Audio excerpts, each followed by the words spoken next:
Ever feel like life's kind of throwing you some serious curveballs? Yeah, those moments when you're like up against a wall and it's like way bigger than, just you. Totally. And you're just searching for Yeah. like a glimmer of hope or Just something. a tiny spark. Right. Yeah. Exactly. Like, where do you even find that in those situations? It's like a universal thing, though, isn't it? I think so. And that's what we're going to dig into today. Like, how to hold on to hope when things feel really oppressive. It's that human thing.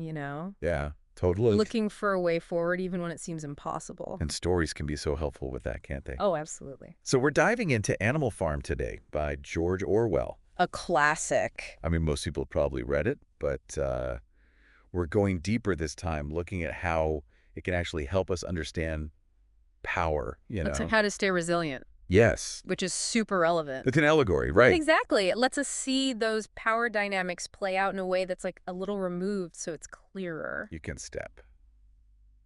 Yeah. And we've got excerpts from the book itself, of course. Okay, cool. But also some other stuff on like how leadership changes and how resistance forms and like big societal shifts. Oh, interesting. So yeah, like kind of a multifaceted look. Love it. So our mission today is to pull out those ideas from Animal Farm that can really help us understand how to keep hope alive. Both individually and as like, a community. Right, exactly. Even when it feels like you're totally outnumbered. Yeah, like what can we actually do? And remember, we're all about the ideas here, not like pushing any agenda. Just exploring. Think freely with us. Okay, so back to the farm.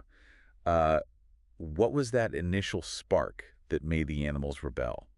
Well, it starts with wanting freedom, Mm.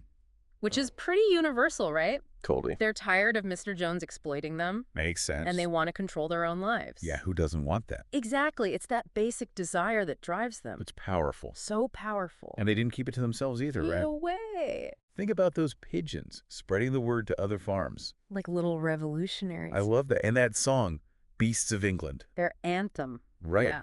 It was Yeah. like their shared dream for something better. It really captures that early optimism. That feeling that change is possible. Yes, exactly. But then it starts to shift, doesn't it? Sadly. Yeah. And it's so sneaky at first, like those tiny little compromises. The pigs getting the milk and apples for their health. Right. Like it sounds reasonable at the time. But it sets up this hierarchy. Yeah. Some animals are more equal than others. Exactly. And it's all justified as being necessary. Classic tactic. It is. So then it gets way more blatant, though, like in the later part of the book. Like the pigs walking on two legs. Oh my gosh. Yes.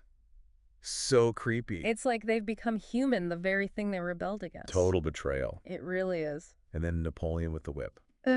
I know. Talk about irony. Oh, Right? the oppressed become the oppressors. So how do they manage to control everything? Well, force plays a part, obviously. Sure. But it's not enough on its own. Right. They also manipulate how the other animals see reality. Like messing with their memories. Exactly. They rewrite history. Makes you think about how important memory is, right? It's crucial to who we are. Remember when we talked about 100 Years of Solitude? With the insomnia plague, Yeah, everyone loses their memories and their identities. it's terrifying. If you can control what people remember, you can control them. Completely. And the animals in Animal Farm, they start forgetting the original commandments And the pigs change them? to fit their own agenda, of course. It's scary how easily the past can be twisted. It is. And then there's Squealer, the master of spin. Oh, He can justify I'm anything. so good with words. Makes black seem white. Uses fear, loyalty, lies, whatever it takes. Speaking of that, we saw something interesting in that LOAN 4357 EO.pdf document about how values get eroded. Oh, yeah, it's called demoralizing moral education. What's that all about? Basically, it says that when a dominant group wants to control a society, they chip away at its values. So people don't know right from wrong anymore. Exactly. They become disconnected and apathetic. And then they're less likely to resist. It's like an Animal Farm, how that early energy fades away. It does. They become confused and powerless. But the source also says that resisting domination is a natural human instinct. It is. We all have that urge to fight back in some way. So what about resistance in Animal Farm? It's subtle. Like little flickers. Like Clover trying to remember the commandments. Oh yeah, and she gets so sad as she sees things changing. It's heartbreaking. But it's also a form of resistance, isn't it? She's not giving in completely. It reminds me of that document, More Gains Using the Release Technique. Where they learn to overcome fear and worry. Yeah, even under pressure, there's still that desire for something better, It's like that collective memory of their initial hope. even though the pigs are distorting it. It's a form of resilience.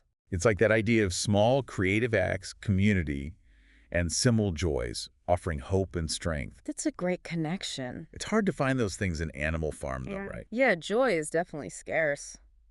But maybe the memory of their community and purpose is enough, It's a reminder of what they lost. and what they could potentially regain. Exactly. Even without present joy, the memory of it can be a form of resistance. Oh, powerful. It is. Okay, so let's talk about that ending. Oh. Bleak, right? Yeah, it leaves you feeling unsettled. It's that image of the animals looking through the window. And they can't tell the pigs from the humans. Like the revolution has come full circle. The oppressed have become the oppressors. It's classic Orwell. So cynical. It does make you question the possibility of real change. But is there any hope there, Well, maybe it lies in the fact that they do remember. even if it's fragmented? Clover and the older animals, they carry that knowledge. That things weren't always this way. Right. It could be a seed for future change. Like a reminder that things can be different. That's a really interesting way to look at it. And there's that 1984 bloomsguides.pdf source that says Animal Farm offers a potential for learning.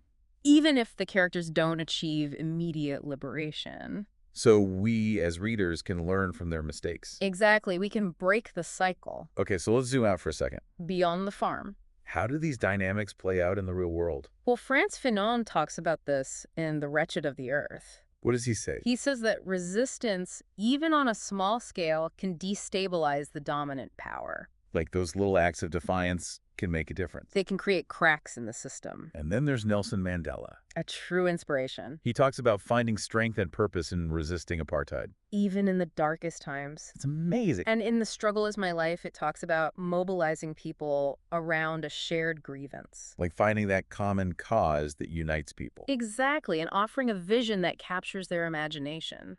Even if it ultimately fails, Yeah. there are lessons to be learned. Always. So what are the key takeaways from our deep dive into Animal Farm? I think it shows us how fragile ideals can be. And how sneaky manipulation can be. It's so important to hold on to our memories and the truth, And never give up hope. even when things seem impossible, Because resistance is always possible. no matter how small. Animal Farm is a warning, but it's also empowering in a way. It is. It helps us see how power works so we can be more aware. And find those sources of hope and agency in our own lives. So here's a final thought for you. I'm listening. Given that cyclical nature of power, what small things can we do to protect our ideals? And keep that hope alive. Maybe it's not about grand gestures, but those little everyday acts of awareness, Like questioning things, staying true to our values. being mindful, Maybe that's where real change starts. food for thought.